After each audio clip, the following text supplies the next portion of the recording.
are doing question number 20 of exercise 15.1.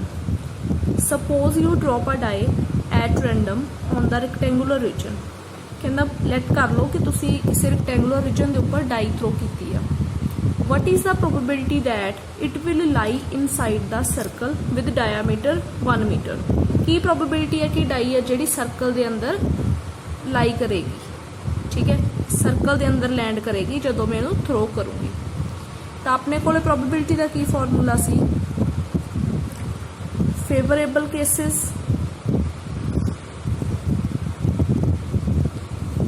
Upon total number of cases. अपन जो rectangle आ ये डायमेंशनस गिवन आ 3 एंड 2 मीटर, जो सर्कल है डायामीटर गिवन आ, ठीक है. तो देखो आप प्रोबेबिलिटी फाइंड करनी है कि die will land inside the circle. तो फेवरेबल केस की आ जाएगा अपना सर्कल, तो टोटल केस विच की आ जाएगा एरिया की दा रेक्टेंगल दा, ठीक है. फेवरेबल केस की आ जाएगा एरिया ऑफ सर्कल, ते टोटल नंबर ऑफ केसेस आ जाएगा एरिया ऑफ रेक्टेंगल. बिकॉज आप रेक्टेंगुलर रीजन ते सिटनी है, ते जस्ट प्रोबेबिलिटी ये फाइंड करनी है कि की चांस आ वो सर्कल दे विच डिगेगी. इसलिए फेवरेबल केस कला सर्कल का एरिया आएगा, ते टोटल दे विच अपना की आ गया रेक्टेंगल का एरिया. सर्कल का एरिया हुंदा पाई आर स्क्वेयर, ते रेक्टेंगल का एरिया हुंदा लेंथ इंटू ब्रेडथ. हुण सर्कल का डायामीटर जो 1 मीटर आ, तो इसका रेडियस की आ जाएगा 1/2 मीटर. तो इट मीनस ये आ जाएगा पाई की वैल्यू नहीं पुट करने की लोड़, 1/2 का square, length is 3, width is 2. पाई 1/4 नीचे मल्टीप्लाई हो जाएगा 6 ना, 3 to the 6, तो ये आ जाएगा पाई ओवर 24 मीटर स्क्वेयर, ठीक है. एरिया मीटर स्क्वेयर नहीं आएगा, ये भी एरिया सी ये भी एरिया सी, मीटर स्क्वेयर ना मीटर स्क्वेयर तो कैंसल ही हो जाना. तो प्रोबेबिलिटी आ गई अपनी pi over 24. Next question, next 21 तुहाडा हो गया सी. 22 का फर्स्ट पार्ट आ कंप्लीट द फॉलोइंग टेबल. ये टेबल जिहड़ा कंप्लीट करने दे लई मैनू की चाहिदा, देखो जदों आपां किसी भी डाई नूं एक बारी थ्रो करते हैं डाइस नूं, ठीक है, तो अपने कोल किहड़े केसिस आउंदे टोटल 1 2 3 4 5 6, ठीक है. इस क्वेश्चन दे विच 2 डाइस की गल कीती है, ठीक है. जदों आपां डाइस नूं एक बारी थ्रो करते हैं तो ये वाले केसिस आउंदे आ, ठीक है. When we throw a dice 2 times, या तो इक्को डाई नूं 2 बारी थ्रो कर लो, ठीक है, या 2 डाइस आर थ्रोन, तो उदों अपने कोल किन्ने केस पाते हैं ये देखो. सब तो पहला सिंगल लई तो चलो एक डाई आ 1 2 3 4 5 6 आ गया, पर जदों आपां किसी डाई नूं 2 बारी थ्रो करते हैं या फिर 2 डाइस नूं थ्रो करते हैं साइमल्टेनियसली, ठीक है, साइमल्टेनियसली मतलब इक्को टाइम पे, तो उदों अपने कोल 36 केस बनते हैं, ठीक है. 6 की पावर 1 6 केस बनते हैं, तो इस केस में 6 का स्केयर 36 केस बनते हैं. तो 36 देखो केस किवें बनते हैं. फॉर एग्जाम्पल 2 डाइस आ मेरे को, ठीक है, मैं दोनों नूं सेम टाइम ते थ्रो किया. जदों मैं दोनों नूं सेम टाइम ते थ्रो किया, हो सकता फस्ट डाई ते भी 1 आया होवे, दूजी डाई ते भी 1 आया होवे, ठीक है. तो वो केस हो गया अपना 1 1. हुण हो सकता फस्ट ते 1 नहीं होवे, दूजी डाई ते की आ जाए 2, तो सैकेंड केस हो गया अपना 1 2. फिर सिमिलरली फस्ट नूं उवें फस्ट ते 1 नहीं आ रहा, दूजी डाई ते की आ गया 3 1 3, इवें 1 4 1 5 1 6, ठीक है. फस्ट दे उवें रखिया, मतलब आप तो पॉसीबल केसिस बनाने हैं ना, किन्ने भी बन सकते हैं, इन्हां चों कोई भी बन सकता. तो पॉसीबल केसिस बनाउण दे लई, टोटल केसिस बनाउण दे लई मैं सारी आउटकम्स लाऊंगी कि की आ सकता. तो फस्ट डाई ते मैं 1 1 रखिया, बाकी ते दूजी डाई ते चेंज होंदे गए 1 2 3 4 5 6.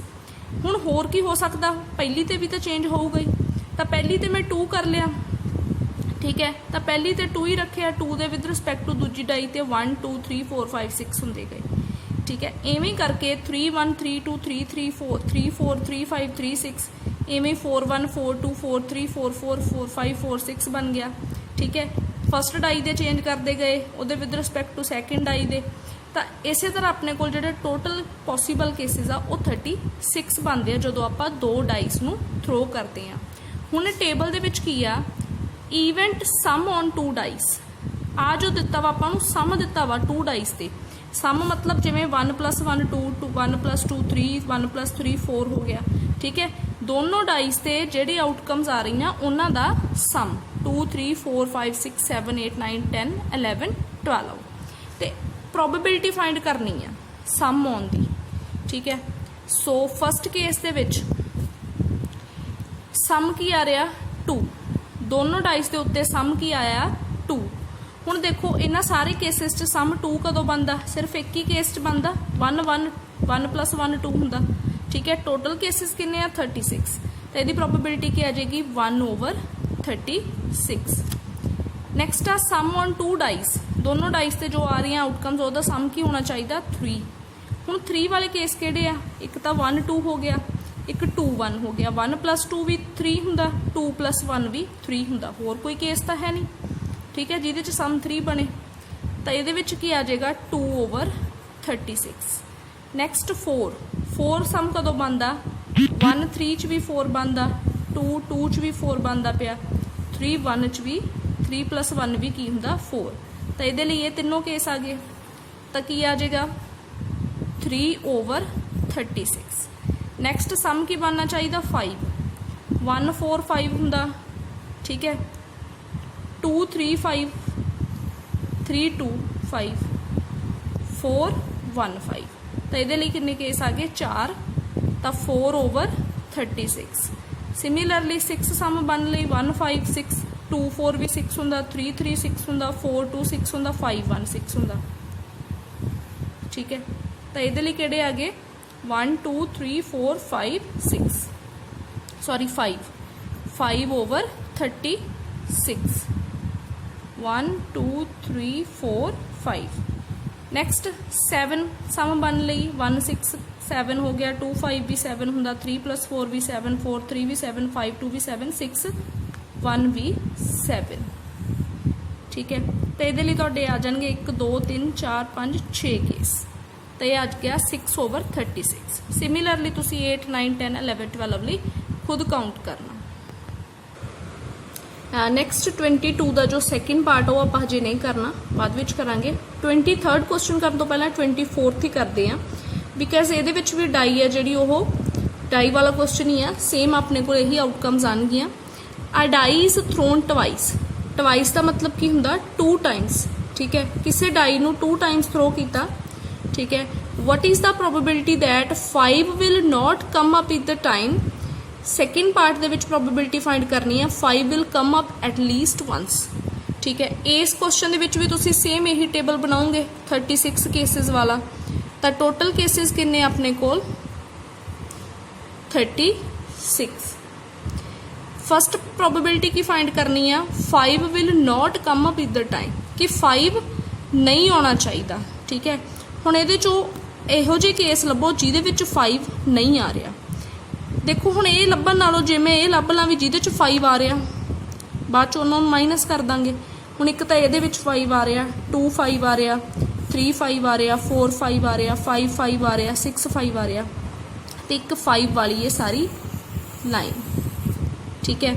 तो 1 2 3 4 5 6 इनू एक बारी काउंट करना, 6 7 8 9 10 11, तो 11 केस इहो जिहे जिन्हां विच 5 आ रहा, ठीक है। एक बारी या 2 बारी नहीं कहा, वो कहता 5 नहीं आना चाहिए। यदा मतलब किन्ने केसां दे विच 5 नहीं आ रहा। हुण 36 आ, 36 विचों जे मैं 11 माइनस करदा तो किन्ने केस बचणगे 25, ठीक है। तो सो फस्ट जिहड़ा तुहाडा आंसर आ प्रोबेबिलिटी 5 विल नॉट कम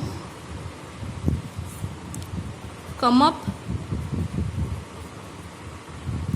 ठीक है, तो यदि प्रोबेबिलिटी की आ जाएगी 25/36।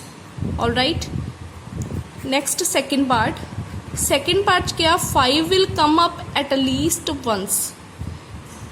5 आ जिहड़ा आना चाहिए डाइस ते एट लीस्ट वंस मतलब घट्टो घट एक बारी तो जरूर आवे, एक तो वध वारी भी आ सकता। जो भी तुहानूं एट लीस्ट वर्ड आ जाए तो यदा मतलब 1 एंड मोर दैन 1 वाले केस लैने आ तुसीं। तो हुण देखो ये एक बारी आ रहा 5, ये एक बारी आ रहा, ठीक है, ये भी एक बारी, ये 2 बारी आ रहा। एट लीस्ट 1 घट्टो घट एक बारी तो आवे, वध आ जाए तो कोई प्रॉब्लम नहीं, ठीक है। तो फिर यही केस आ जाएंगे 11 केसेस, ठीक है। तो so probability 5 will come up at least once तो आ जाएगा 11/36। Next question number 23। A game consists of tossing a 1 rupee coin 3 times। हुणे क्वेश्चन की स्टेटमेंट पढ़न तो पहला आपां कॉइन की गल करते हैं। देखो जे मैं किसी भी कॉइन नूं एक बारी टॉस करदी हाँ, ठीक है, कॉइन नूं एक बारी टॉस करन ते मेरे कोल की आंदा, या तो हैड आंदा या फिर टेल आंदा, ठीक है। जदों आपां कॉइन नूं एक बारी टॉस करते हैं या तो हैड आएगा या फिर टेल आएगा। जदों आपां किसी कॉइन नूं 2 बारी टॉस करते हैं, ठीक है, या फिर 2 कॉइनस नूं साइमल्टेनियसली टॉस करते हैं, तो उदों किहड़े केस हुंदे अपने कोल? हैड हैड हो सकता, दोनों ते हैड आया होवे, हो सकता एक ते हैड दूजे ते टेल, ये भी हो सकता पहले ते टेल दूजे ते हैड, ते भी हो सकता दोनों ते की आया होवे tell.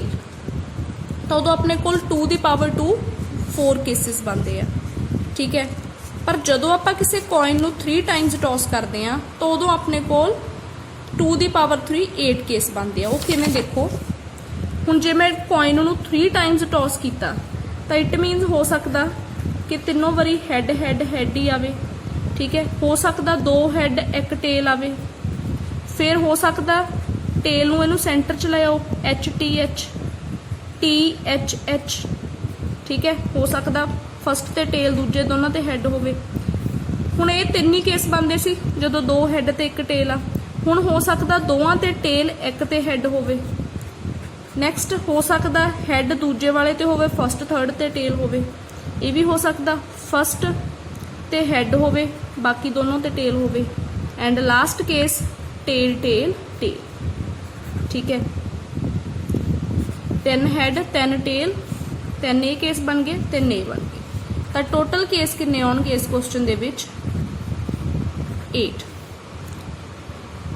A game consists of tossing a 1 rupee coin 3 times and noting its outcomes each time. Hanif wins if all the tosses give the same result.